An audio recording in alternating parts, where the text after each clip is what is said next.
Hello, everybody. Welcome to Ride Along Sports. My name is Brandon Taylor, and before I go any further, before I start this video, I just want to say congratulations.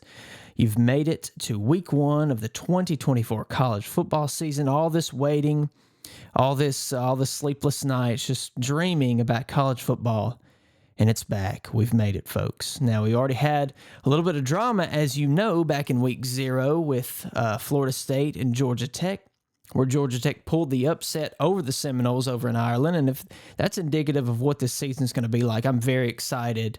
And it couldn't get here any sooner. It's here, and we're looking forward to it. But before we get to Saturday, today I want to talk about SEC coaches, and in particular, the ones that have the most to prove in 2024. Now, I want you to come up with your own and let me know what your pick or what your picks are. I'm going to pick 2 today.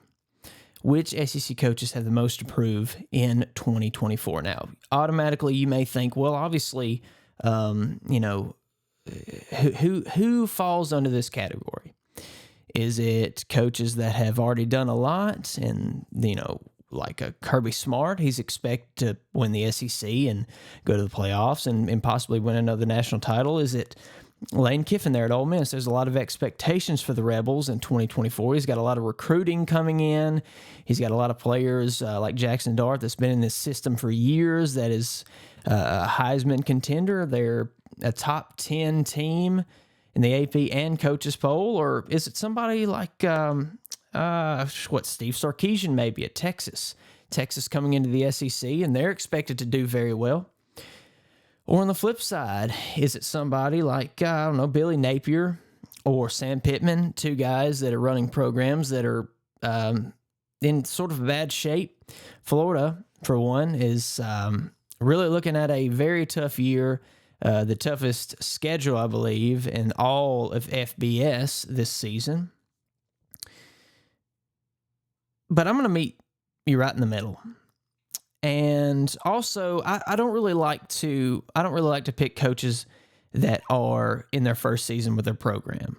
They're just coming in, they may have inherited whatever they inherited. Obviously, when a coach comes in, the majority of the time there's excitement, because the fans are looking for improvement. The fans are looking to take a step up from whatever they've been going through the past however many years. So I'm usually not going to pick a coach like that, but I'm going to break that rule this time. One of the 2 coaches I'm going to pick today with the most to prove in 2024, go ahead and roll your eyes. It's Kalen DeBoer at Alabama. And basically, on the ground level, it comes down to this. He's stepping into the shoes of the greatest football coach of all time in Nick Saban, and expectations are extremely high, as they always are, and as they always have been for Alabama. And we'll get to Nick Saban and his resume in a moment, but I just want to talk about Kalen DeBoer coming in from Washington. Many people, including myself, had always said, whoever is fortunate or maybe unfortunate enough to take the coaching position from Nick Saban when he retires. First of all, I didn't think anybody would want that position. Anybody would want that pressure. Kalen DeBoer stepped up, and I'll give him credit. He's a great coach. He's a young guy. He's got a lot of youthfulness left in him, leading Washington to 2 very successful seasons, including a college football playoff national championship appearance. But there's still there's a high expectation, and I don't feel like the Alabama fans are going to cut him much slack. I think their over-under is 9.5 currently. Did they exceed that?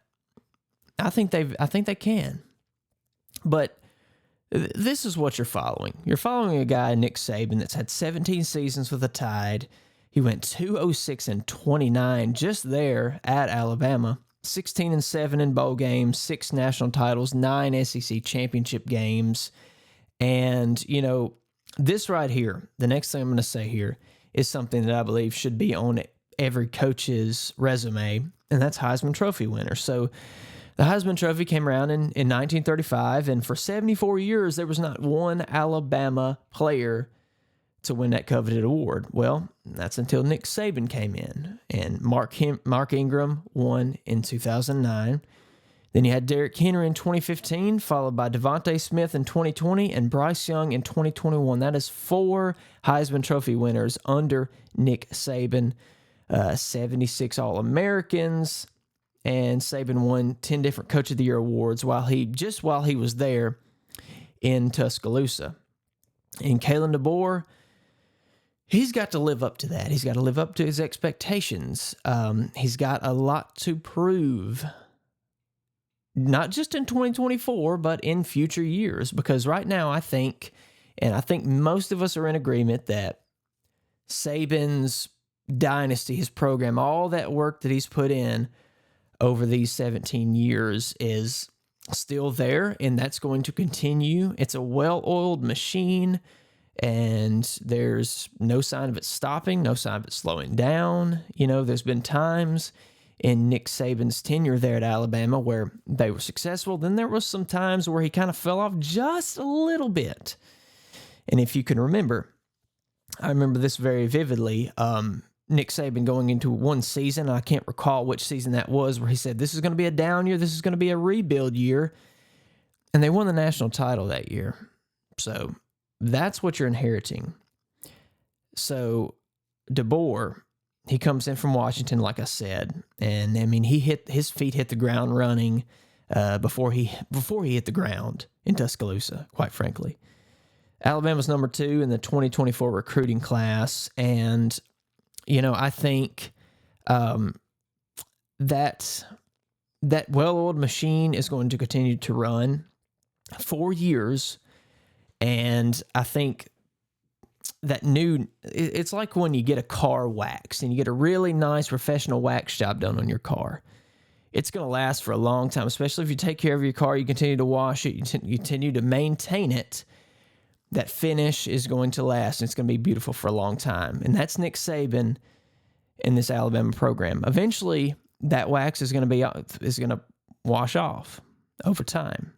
And that's when Kalen DeBoer is going to have it all to himself. Nick Saban is going to be really still in control of this program for a few years. Now, when I say that, I don't think Nick Saban's going to have the control that people, or quite frankly, want the control that some people are saying that he has or will have. He has other obligations right now. He's on ESPN. He's on College Game Day. He has a lot on his plate. He's got a lot of other ventures that he's going into and going through right now. But if anything, Nick Saban is an advisor to Kalen DeBoer, and even if that's just picking up the phone and having a phone call conversation, you know, Nick Saban, I know he's rooting for this Alabama team. I know he has a place there at Alabama for as long as he wants to. I know he can come into that program, he can come into that building, he can come into that stadium whenever he wants. They renamed the field after Nick Saban. That's Saban Field at Bryant-Denny Stadium. And that's comforting for Kalen because he feels like he's not alone, okay? Saban is still there, and it's somewhat of an advisory role, and I use that term very lightly. But Washington had 2 great seasons under Kalen DeBoer, and that's, he had other jobs prior to that, but really we didn't know who Kalen DeBoer was, at least I didn't, until he became the coach there at Washington. They had an 11-2 season in 2022 where they beat Texas in the Texas Bowl. And then we know in 2023, they went 14-1, victory in the college football semifinal game versus Texas, but they did lose to Michigan in the title game. And you know what? I don't want to go this route today, but who knows how that would have ended if Michigan ran a clean program. I won't say any more about Connor Stallions. I won't say any more about the Michigan program, Harbaugh, or any of that. It is what it is. But Kalen DeBoer has got a lot on his shoulders. He's got a lot to prove in 2024. Let me know if you agree or disagree with that. But I think he's going to do great. I think they have a good chance of winning double-digit games this season. And I think that continues on into the future. I really do. But you never know. these fans. I know I've spoke to some Alabama fans, and they're optimistic, but some of them are a little bit nervous. They want to see what's going to happen. And honestly, this coaching change here at Alabama has knocked a little bit of the shine off of the Texas-Oklahoma SEC realignment stuff, honestly. Like, I really am more excited to see what happens, how Alabama performs, than I am to see what Texas and Oklahoma does, because I know what Texas is. I know who Texas is. Oklahoma is to be determined how well they'll compete in the SEC. I think Texas will do just fine. But we're going to move on now from Kalen DeBoer, and we're going to go to the second coach that I believe has the most to prove in 2024. And go ahead and roll your eyes, and this may surprise you a little bit. It's Hugh Freeze. Hugh Freeze, head coach of the Auburn Tigers. So, Hugh Freeze. Brandon, why would you pick Hugh Freeze? That doesn't even make any sense. Well, he's entering his second season at Auburn. He went 6-7 last year. They lost to the Music City Bowl to Maryland. But unlike Kalen DeBoer, Hugh Freeze inherited a team in shambles. They had an identity crisis, and it's kind of like Billy Napier's Florida team. It's kind of like Sam Pittman's Arkansas team. They kind of have an identity crisis, and I'm not picking on those two programs. I'm just trying to help give examples of where Auburn was. So Hugh Freeze comes in, and the fans were excited. I know they are. Hugh Freeze has won in the SEC. He's beat Nick Saban twice, and if you're an Auburn fan, you hope to see more of that, and you're confident, at least knowing that you have a coach that has beat Saban before. Now, the only thing is he can't beat Saban again because Saban's not coaching anymore, but it really doesn't matter. As long as they beat Alabama, that's what matters to the Auburn fans, and likewise for the Alabama Crimson Tide fans. That's just how the Iron Bowl works. It's a great rivalry that's been great for a long time and will continue to be, regardless of who the coaches of these two teams are. But let's look at it this way. In 2023, I remember it pretty well. At ACC Media Days, Hugh Freeze knew what he was coming into. He knew the team that he was inheriting. And basically he said, look, we've got a lot of work to do. We got our work cut out for us. This team is not where it needs to be. It's not going to be where it needs to be by the time the season comes around. And basically he said, told everybody to set the bar low. They got a lot of work to do. Just trust the process. Well, they went 6-7, like I said a moment ago. But, we've seen some of this, and this is going to be the problem. This is the challenge for Hugh Freeze. This is something that he has to overcome, and that is coaching inconsistency. We've seen this before in Hugh Freeze coach teams, his inconsistency. He faced this just this last season where he was in some games. They ultimately lost. They get beat by New Mexico State, and they're regardless of what condition the program's in. New Mexico State's not a bad team, but at Auburn, you should not be getting beat by New Mexico State, especially at that point in the season. But then to play in the Iron Bowl the very next week and have Alabama, a Nick Saban coached Alabama team, on the ropes where they have to make a miraculous play on 4th and goal from a mile away to win the ball game. That would have been the most Hugh Freeze thing ever. And I said this back then when that occurred. The most Hugh Freeze thing ever is to lose by a team like New Mexico State and then beat Alabama the next week. That didn't happen, but it almost did. Hugh Freeze's coaching inconsistencies, we saw this back when he was at Ole Miss. And he had some great teams. He had a lot of great players during his time there in Oxford. And for the 2013 recruiting class in particular, let's look at some of the players that he got in. Robert Kimdichie, Laramie Tunsil, he had Tony Connor, Laquan Treadwell, Evan Ingram, among others. And he had some great quarterbacks. He had Bo Wallace. He had,